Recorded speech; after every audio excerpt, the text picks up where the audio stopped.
खुलुमबाय लोगोफोर, आं दिनै दोंसे खन्थाइ लानानै फैदों। खन्थाइनि मुं नेवसिलांबाय।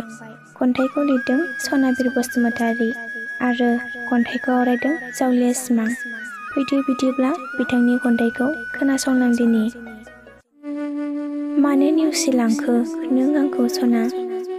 नों नङाब्ला मारै हारसिं थानो हानो आं सना? सानाखैमोन आं नोंदि आंखौ बिदि गारनानै थांगोन होनना। मा गोसोजों नेवसिलांनो हाखो नों आंखौ सना?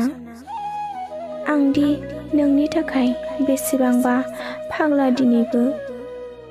नोंनि खोथा सानै सानैनो फाग्ला बायदि जालांबाय आं सना। नोंनि थाखाय सिखिरि मानसिफोरजों मिनिजानांबाय आं लामा सामायाव।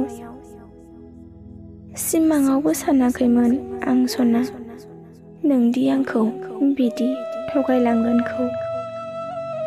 सोर जोहोलावनि गोदै अननायाव आंखौ नेवसिना थांखो नों? लाख'हायै दुखु होलांबाय नों आंखौ।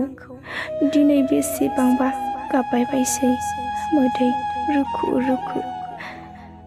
नोंखौ नागिरनानै बहा थांखो नों सना? आंखौ हारसिं नागारनानै सना। एसेनोसै खन्थाइया, गोजोन्थों।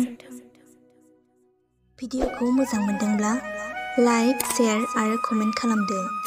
लोगोसे जोंनि जावलिया सिमां इउटुब चेनेलखौ साबस्क्राइब खालामदो आरो फेसबुकआव नायदोंब्ला जोंनि जावलिया सिमां फेसबुक पेजखौ लाइक, फल' खालामदो।